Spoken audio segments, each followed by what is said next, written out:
Hi friends, welcome to my channel. ఈరోజు మన kitchen లో ఎంత టేస్టీగా ఉండి సింపుల్ గా పన్నీర్ మసాలా కర్రీ ఇంట్లోనే ఎలా ప్రిపేర్ చేసుకోవాలో చూసేద్దాం. ఈ చిన్న చిన్న టిప్స్ పాటించాలంటే రెస్టారెంట్ స్టైల్లో పన్నీర్ మసాలా కర్రీ అనేది చేసుకోవచ్చు. ఇక ఆలస్యం చేయకుండా వీడియోలోకి వెళ్ళిపోదామా. నేను పన్నీర్ కర్రీ చేయడానికి ఇక్కడ 250 గ్రాముల దాకా పన్నీర్ ని తీసుకున్నాను. ముందుగానే పన్నీర్ ని మనకు నచ్చిన షేప్ లో కట్ చేసుకోవాలండి. ఇక్కడైతే నేను చిన్నగా కట్ చేసుకుంటున్నాను.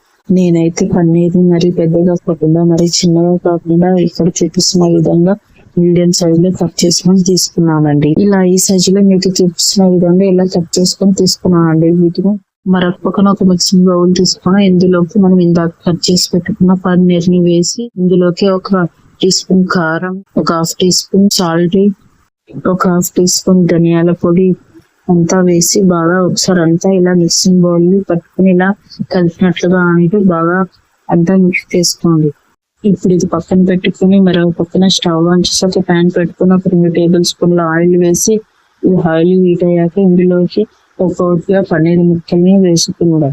ఈ ముక్కలు మొత్తం కూడా అందులో వేసిన తర్వాత ఇప్పుడు మనం అంతా ఒకసారి బాగా కలుపుకొని మంటని మీడియం సైజ్ లో పెట్టుకుని పన్నీర్ అనేది బాగా ఫ్రై చేసుకోవాలి. ఈ టైప్ లో కాస్త వేసుకున్నట్టుగా బాగా వేయించుకోవాలి.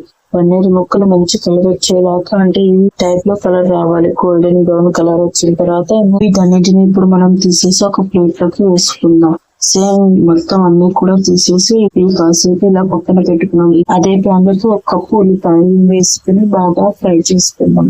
ఇవి కాస్త ఫ్రై అయ్యే వరకు ఇలా కలిపి ఫ్రై చేసి, అలాగే మన ఛానల్ ఫస్ట్ టైం చూసుకుంటారు సబ్స్క్రైబ్ చేసుకోండి. ఇప్పుడు ఇందులోనే మరొక కప్పు టమాటాను వేసి ఇది కూడా బాగా సాఫ్ట్ గా అయ్యేంత వరకు ఇలా మంటను మీడియం సైజ్ లో పెట్టి బాగా కలుపుతూ ఫ్రై చేసుకోండి. ఇప్పుడు ఇందులోనే ఒక 5-6 జీడిపప్పులు వేసి ఇది కూడా బాగా కలుపుకోండి. ఇప్పుడు ఇదంతా కూడా మంటను మీడియం సైజ్ లో పెట్టుకునే చేసుకోండి, లేదంటే మాడిపోతుంది. ఇదంతా కూడా బాగా కలిపినట్లుగా, అంటే ఇది సాఫ్ట్ గా అయ్యేంత వరకు ఇలా కలుపుతూనే ఉండండి. ఇప్పుడు ఇలా సాఫ్ట్ గా అయ్యాక గ్యాస్ ఆఫ్ చేసి ఇది ఒక మిక్సింగ్ బౌల్ తీసుకొని ఇందులో మనం వేయించుకున్నవన్నీ వేసి ఫ్రై చేసుకోవాలి. అలాగే మన ఛానల్ ఎవరైనా ఫస్ట్ టైం చూస్తున్నట్లయితే మన ఛానల్లో ఇంకా చాలా రెసిపీస్ ఉన్నాయి. ఒకసారి చూడకపోతే వెళ్ళి చూడండి. ఇలా మెత్తగా మిక్స్ పట్టుకొని పక్కన పెట్టుకుందాం. మరో పక్కన స్టవ్ ఆన్ చేసి ప్యాన్ పెట్టుకుని ఇందులోకి ఒక 2-3 టేబుల్ స్పూన్ల అంతా ఆయిల్ వేసుకొని ఇందులోకి ఒక బిర్యానీ ఆకుని వేసుకొని ఇందులోకి మనం ఇందాక మిక్స్ పట్టి పెట్టుకున్న పేస్ట్ ని వేసి అంతా కూడా పచ్చివాసన పోయేంత వరకు బాగా వేయించుకోండి. ఇదంతా కూడా బాగా మాడిపోకున్నట్లు బాగా మంటను మీడియం ఫ్లేమ్ లో పెడుతూ ఇలా కలుపుతూ వేయించుకోండి. ఇప్పుడు ఇందులోకి 1 టేబుల్ స్పూన్ కారం, ఒక హాఫ్ టీ స్పూన్ పసుపు, 1 టీ స్పూన్ సాల్ట్ వేసి అంతా కూడా ఇదంతా బాగా మిక్స్ చేస్తూ బాగా కలుపుకోండి. ఇందులోకి నేను ఏమి మసాలాలు యూజ్ చేయడం లేదు. ఇవి ఇంట్లో ఉన్న వాటితోనే చేస్తున్నాను, చాలా సింపుల్ గా ఈజీగా. పన్నీర్ మసాలా కర్రీ అనేది నేను చేస్తున్నాను. ఇక్కడ చూపిస్తున్న విధంగా మీరు మిస్ చేయకుండా స్కిప్ చేయకుండా చూసారంటే మీకు కరెక్ట్ గా అర్థమవుతుంది. ఇక్కడ చూసారా ఆయిల్ అంతా పైకి తేలింది కదా. ఇప్పుడు ఇందులోకి నేను మిక్సీలో వేసుకున్న వాటర్ ని వేసుకున్నాను. మీరు కావాలంటే నార్మల్ వాటర్ని 1 కప్పు వేసుకున్నారంటే సరిపోతుంది.